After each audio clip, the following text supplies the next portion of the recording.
Hey guys, let's talk about the agents that affect the renin-angiotensin pathway. These are the objectives. I want you to be able to describe the pathway and how this affects the blood pressure and the volume of the blood, and then why does the AC inhibitors cause cough while it's not the case with the ARBs and the renin inhibitors, and then describe the rationale used for designing the ACE inhibitors. Basically, you would mimic the angiotensin 1, okay, and then what structural features is responsible for the two common side effects in the case of the captopril, okay, um, which was the same structural feature actually responsible for the short duration for captopril, and then the reason for designing a prodrug for the enalapril, and the majority of actually all these products except lisinopril and captopril were designed as prodrugs. Why did we do that? And then unlike we said that the lisinopril is the only one that is not need to be designed as a prodrug. Why is that? And then the rationale behind designing of the ARBs. Yeah. Um, and then um, again, why do we need to design them as prodrug? And then as you see, many times we try to mimic a protein, but we are not able to administer it orally. Why is that? And then list the advantages of renin inhibitors over the ACE inhibitors and the ARBs. Let's start by a quick overview of the renin-angiotensin pathway. First of all, there are three stimulants or three factors that affect the release of the renin from the kidney, and these factors are: the first one are hemodynamic signals. These are like signals such as the stretch of the veins or the arteries. So these are like physical signals that affect the release of the renin. And you have the neurogenic signals such as the chemical messengers that can affect the release of the renin.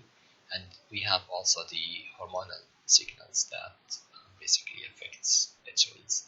And then when the renin is released, we have angiotensin 1, um, which is already in the blood, available at any time. So when the renin is released, it causes the formation of the angiotensin 2. And then angiotensin 2 is responsible for the following actions. It would increase the peripheral resistance, and therefore it would increase the blood pressure in a rapid or fast effect. And then it would also affect the function of the kidney by causing reabsorption of the sodium and water. So it would actually basically increase the volume of the blood.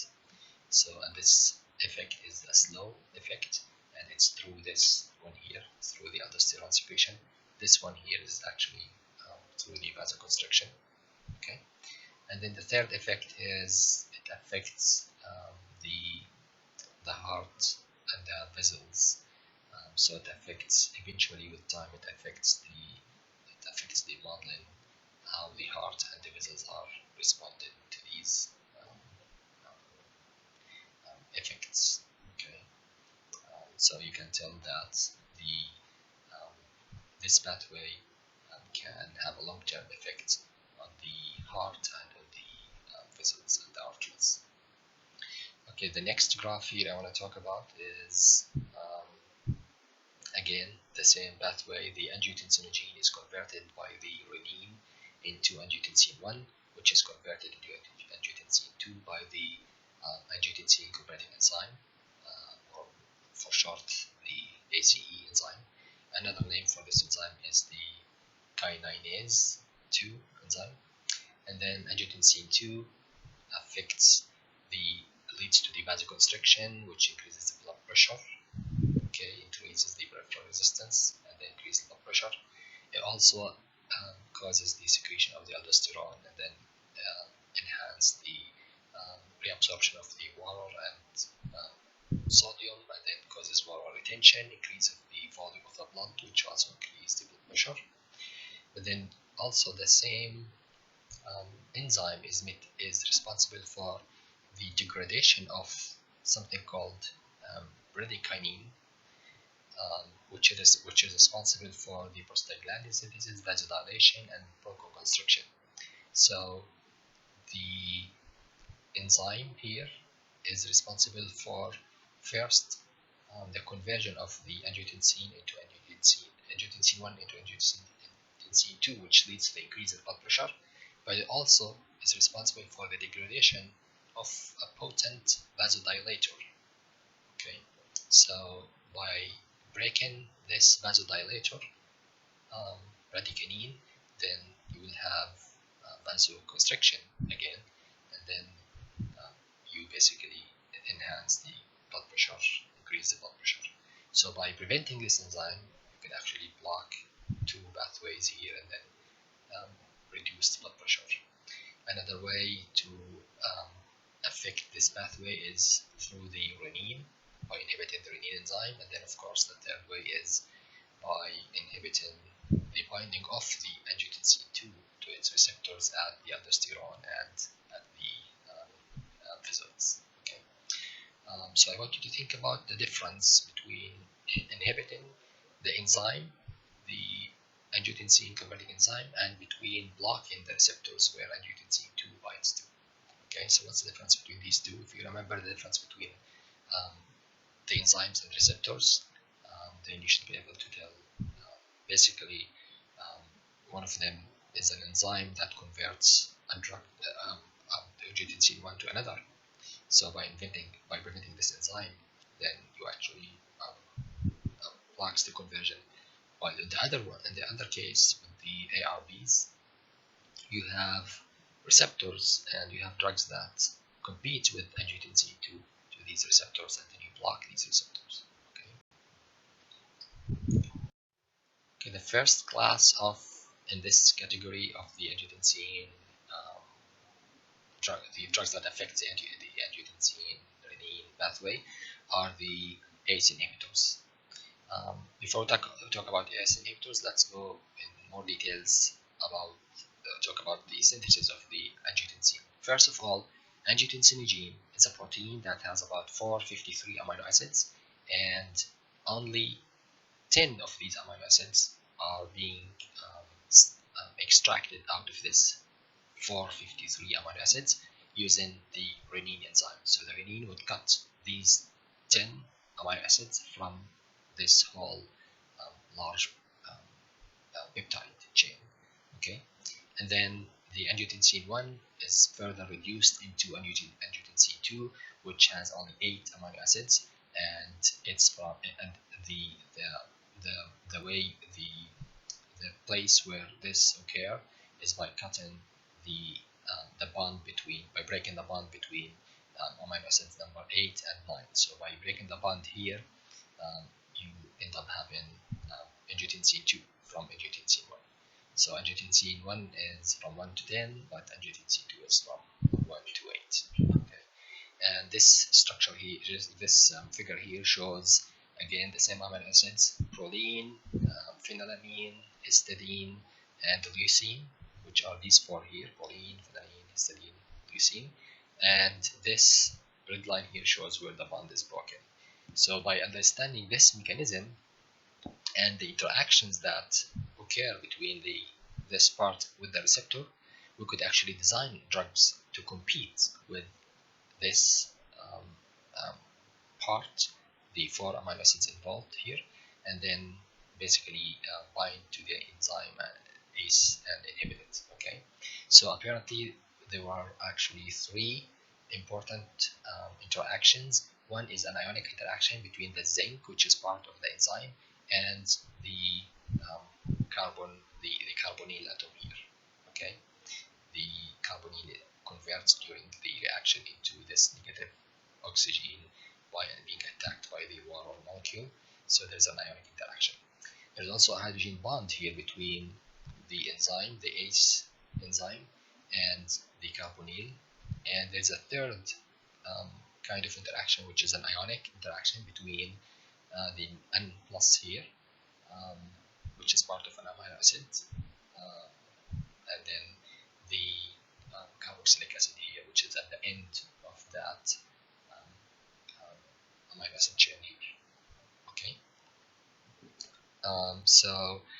And there are also other binding sites for these R1, R3, and R2, which are part of the leucine, histidine, phenylalanine amino acids described here. So by understanding this mechanism, which we did by studying a natural substance called chiprotide, then we were able to synthesize something that competes for the angiotensin 1 and inhibits the enzyme.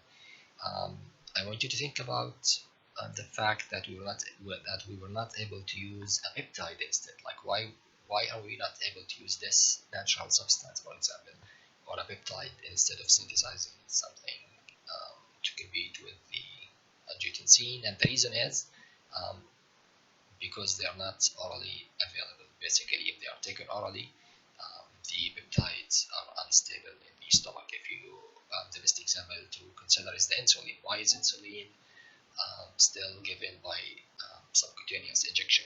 They are not taken orally because they are protein in nature, and then they are broken. The bonds, the amide bond or the peptide bond is broken by the stomach by enzymes called amidases, or also known as peptidases. So keep that in mind, because this is a major problem in any proteins. Whenever we want to design something that's a protein, then problem is it cannot be taken orally. It has to be given, either IV or in this case with insulin, the injection, the subcutaneous injection. Okay. So by understanding the mechanism of reaction and the um, intermediate transition state for this reaction, we can synthesize something that would include these interactions here and compete with the angiotensin and block the enzyme. I want you to think about which of these enzymes, the renin or the angiotensin, has a more comprehensive way of inhibiting this pathway. Another way, which one do you think is more effective in preventing this pathway? Is it the ACE enzymes or the renin? Okay, keep that in mind. Okay, so based on the model that we described earlier and the interactions we have seen earlier with the natural substance, and based on understanding the transition states for the ACE enzyme when it interacts with the natural products, uh, we have designed, or a model have been designed for the ACE inhibitors. So the model would include first the three type of interactions we described. You will always have ionic interaction here. This is the receptor. First of all, this is the receptor. It has positive charge. It has the carbonyl group here. It has a hydrogen bond here, and it has the zinc. So the three kind of interactions we talked about. In order to have these interactions available, we should have the carboxylic group as part of any of these drugs, the ACE inhibitors, such that this carboxylic is able to interact with the positive charge part of the receptor. And then we also would like to have the carbonyl group that would make a hydrogen bond. And then the third part is the one that's going to interact with the zinc, the ionic interaction. And this could be either a carbonyl, okay, it could be a sulfhydryl group, SH, or it could be a phosphonate, like POOH2, OH. So that's why you will have three classes of the ACE inhibitors. For the sulfhydryl, we only have one example, which is captopril, which was the first drug that was developed in this subclass, the ACE inhibitor. And then we have the carboxylate, or also we call it dicarboxylate because it has one carboxylate group here and another here. So then we would have two carboxylates, and this represents the majority of the drugs in this class. There are 9 examples of them. The first one discovered was the enalapril. And then we have the phosphonates, which has only one example of it, which is the fosilipril. Obviously, from the name phosphonate, we have the phosphonates group. So let's talk about the first one. Okay, the first product that was discovered was a sulfhydryl group, actually, that was called captopril. This shows the structure of the captopril. Again, it has the sulfhydryl group, it has the carboxylate, it has the carbonyl here. So it fulfills all these groups. So it's basically a potent drug. It makes all these three interactions.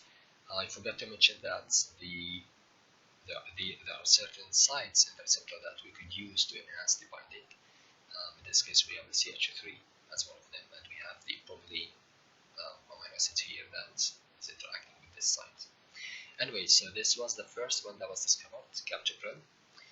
However, it has a major side effects, two major side effects. One of them is skin rashes, and the other one is taste disturbances. So the metallic taste or the loss of the taste are mainly due to the presence of this sulfhydryl group. Okay, um, and in addition to that, this drug it has a short duration of action, mainly because the sulfhydryl group forms dimers with the other um, sulfides groups and the amino acids, so it causes the loss of this activity. So we have three major problems. Two of them are the side effects, which is the skin rash and taste because of this group here, and taste disturbances. And then the third one is the fact that it's a short duration of action. So in fact, this drug is given more frequently. I think I can't remember 2 or 3 or 4 times. I can't remember, but we'll see that very soon. Okay, so that was the first drug, but it's not preferred. I think it's still in the market, but it's rarely being prescribed. Okay, so let's talk about the next class of the ACE inhibitors, the dicarboxylates containing ACE inhibitors. Okay, so the next class is the dicarboxylate. So we removed the sulfhydryl group, and then we got rid of all these horrible effects, the skin rash, the taste disturbances, and the duration of action is now longer with the dicarboxylate ACE inhibitors. Okay, um, the first example or the first drug that was synthesized among this class was the enalapril. It has two carboxylate groups here. This is one, this is the other one. This makes it very ionized, and therefore it does not cross the gut wall. So we used a prodrug. So we designed a prodrug by adding an ester group here to make the drug more lipophilic. Okay, so this is an example of a prodrug where it's inactive in the inactive form, and then it's converted into the active form once it's get absorbed. And it relies on the esterase enzymes, which are not available except in the liver. So these conversion occurs in the liver. Sometimes esterases are able to convert this. The esterases that are in the blood or sometimes in the intestine are able to do the conversion, but in this case it's in the liver. So it's absorbed, goes to the liver, converted to the active drug. Now in the case if you administer this drug by IV, then you don't have to worry about creating a prodrug or giving a prodrug. You can immediately give the enalapril, which is actually true. You will see that there is a brand name called Vasotec IV, available as IV infusion. Sorry, IV administration.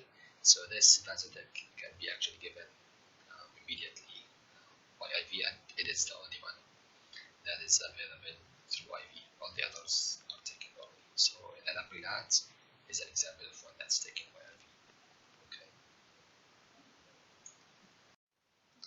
The next example in this class is the lisinopril, which is actually different by adding a lysine amino acid here, which is the reason why it's called lisinopril, because it has lysine.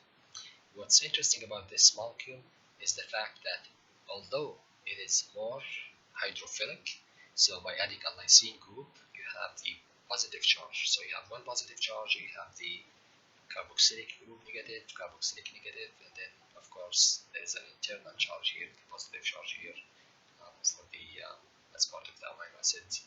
So although it's more hydrophilic, it is still able to cross the gut wall, and there is a reason for that.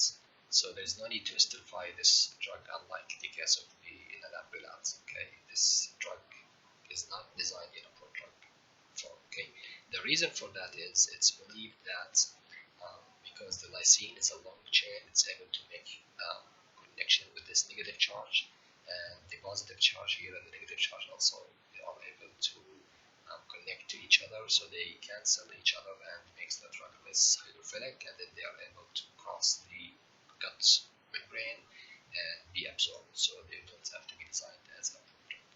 Okay. The rest of the dicarboxylate ACE inhibitors, these 7, all of them have to be esterified. All of them are designed as prodrugs to help their absorption. Okay, and there are like few differences among them as far as the potency, absorption, and so forth. So currently, the only products, the ACE inhibitors that are not prodrugs, are the captopril, because it's not ionized, it does not have any problem crossing the wall, the gut wall, and of course the other one is the cerebral. Okay, and the only one that can be given as an IV is the enalaprilat. It's not that could be given. It's the only one that's currently available in the market as an IV is the enalaprilat, which is basic. The others can be given as IV, but they are not marketed as an IV formulation. Okay.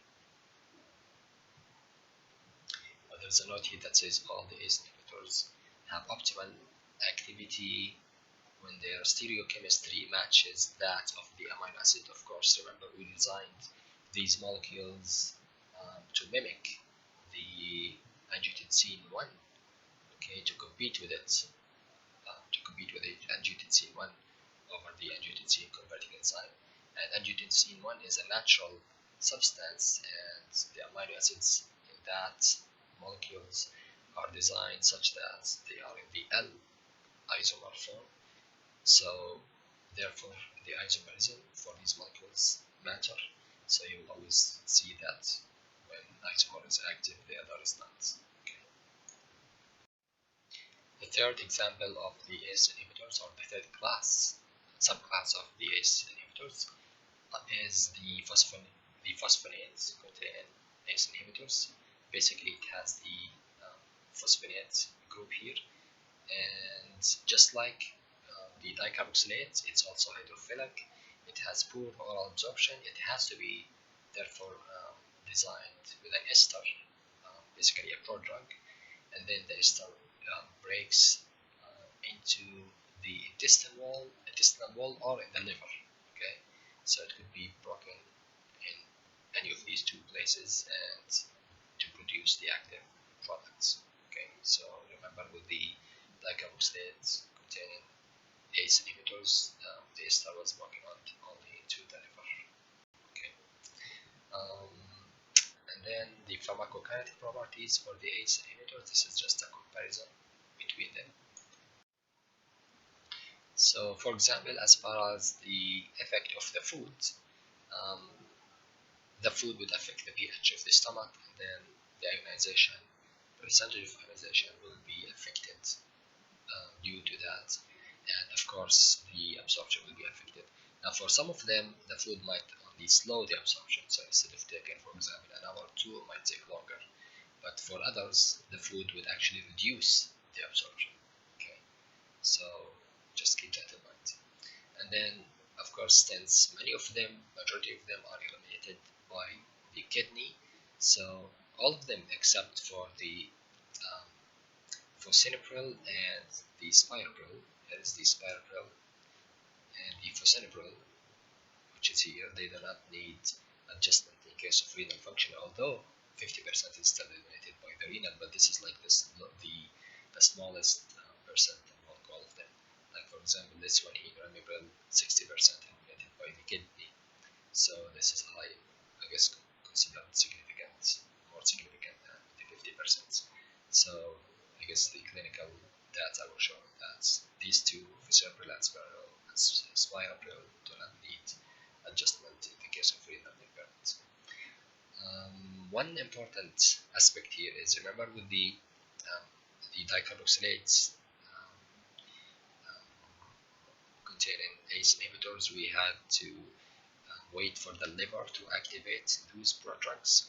Now it was found that in case of the liver failure, these enzymes, the esterases, are not functioning, so they are not able to convert the prodrug into its active form, which impacts the activity of these drugs. So this is something to keep in mind. Okay. Notice here that the one that has the shortest duration of action is actually the captopril. Okay, and that's why it's administered 3 times a day. Okay, so on average, the duration of action is 8 hours, so it's given 3 times a day. All the others are 24 hours. Now, of course, with the enalaprilat, it's given by IV, so then it's basically administered continuously, and you don't have to worry about how often you administer this drug. Okay. The last thing we want to talk about in this class of drugs, the ACE inhibitors, is the adverse effects and the drug interactions.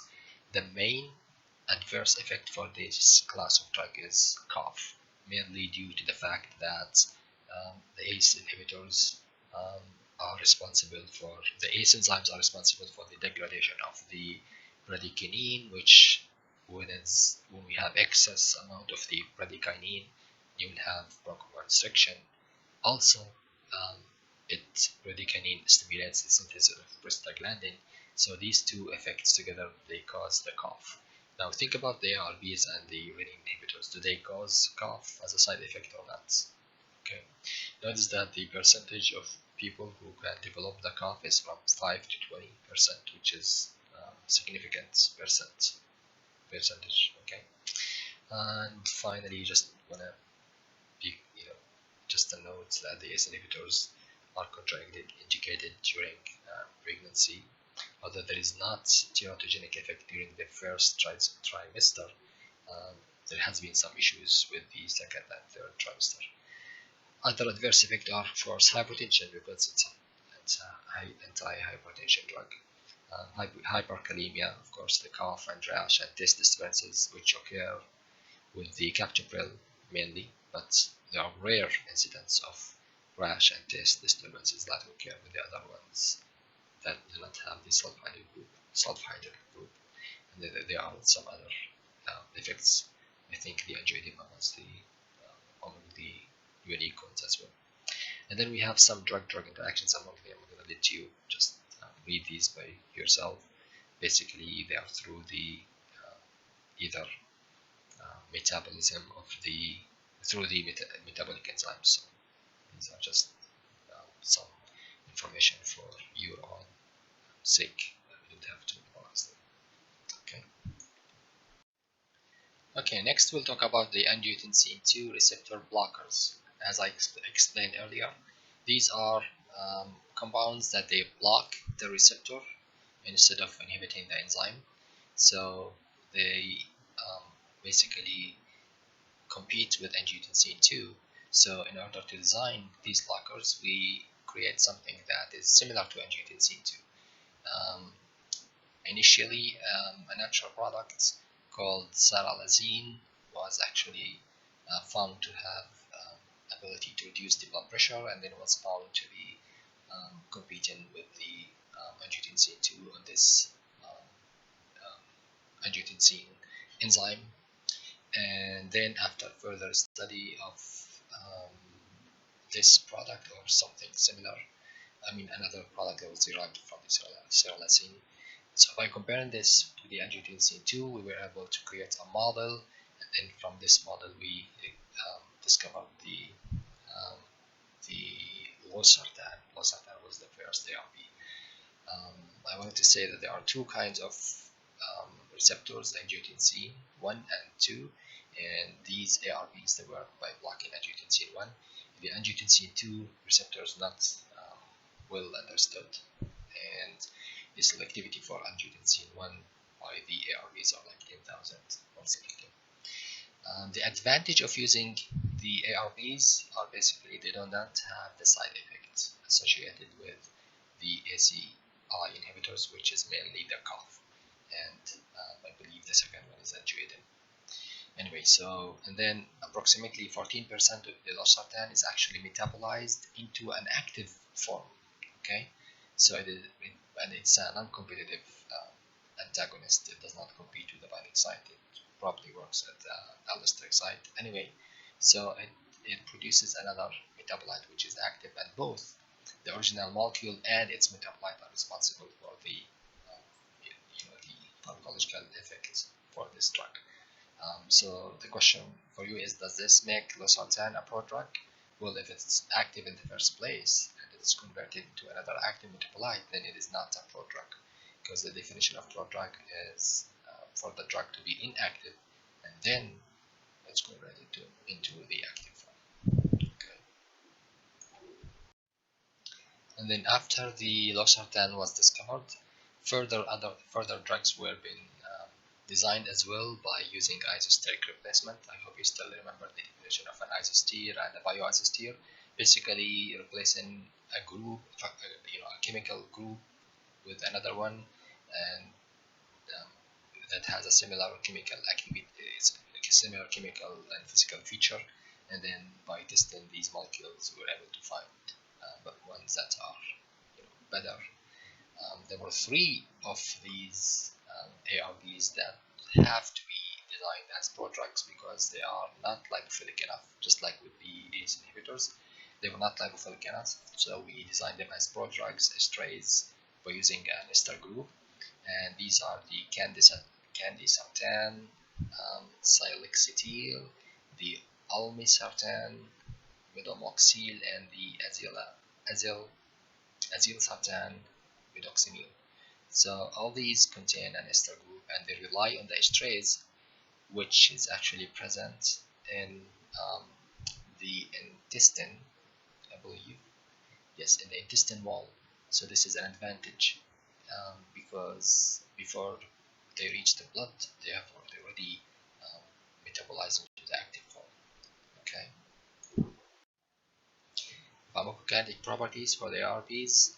Food reduces absorption of them, but not significantly, so they can be taken with or without food. And all of them except the olmesartan, they are eliminated via the fecal route. So in the case of kidney in the case of renal failure, we don't have to worry about adjustment like the majority of the drugs here. Okay.